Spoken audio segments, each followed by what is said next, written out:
Bienvenue à Immigration Canada Recto Verso, une série de capsules d'informations sur l'immigration canadienne que vous apporte le cabinet d'immigration résidé au Canada. Je suis Dudro Georges, consultant réglementé en immigration canadienne et inscrit au registre québécois des consultants en immigration. Dans cette vidéo, je vais vous parler de certaines précisions apportées par le gouvernement du Québec dans le programme de l'expérience québécoise volet diplômés du Québec.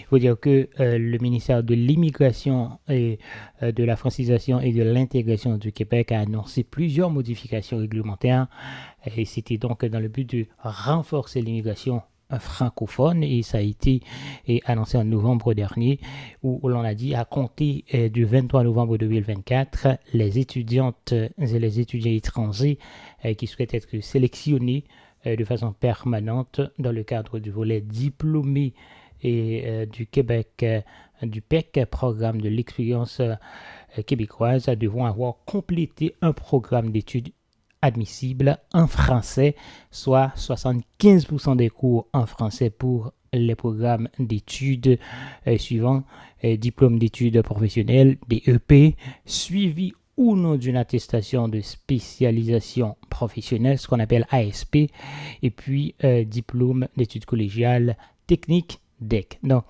quelqu'un qui fait un DEC ici ou encore un DEP doit compléter 75% de ses cours en français. Donc, ces programmes-là, donc 75% des cours en français pour ces programmes-là, sinon cette personne ne pourra pas appliquer pour le fameux certificat de sélection du Québec à travers le PEC, volet diplômé du Québec.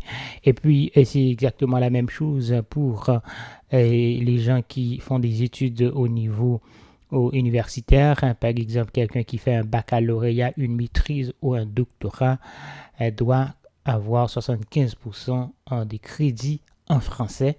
Donc, on a dit également que la thèse, le mémoire, les stages et laboratoires sont exclus de ce calcul et pourront être effectués dans une autre langue que le français. Là, on parle de l'anglais parce que ici au Canada, on est bilingue, hein? Donc on parle le français et l'anglais.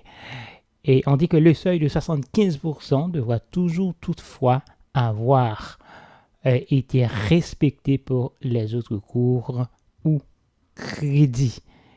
Et puis, on dit également que les cours complétés à l'étranger dans le cadre d'un programme d'échange, par exemple, sont inclus dans le seuil de 75%, c'est-à-dire quelqu'un qui étudie ici, qui voyage à l'étranger et dans une autre université, toujours dans le cadre de ses études, donc ce qu'on appelle programme d'échange, on pourra toujours comptabiliser donc ces cours-là pour arriver à 75% des crédits.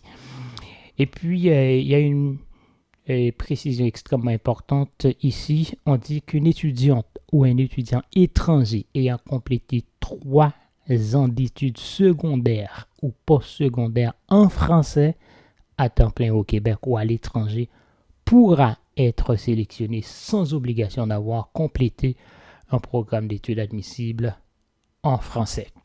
Merci d'avoir suivi cette capsule d'information sur l'immigration canadienne, Immigration Canada Recto Verso, présentée par Dudro Georges, consultant réglementé en immigration canadienne et inscrit au registre québécois des consultants en immigration. Je vous invite à partager cette vidéo avec vos parents et amis. À très bientôt. Au revoir.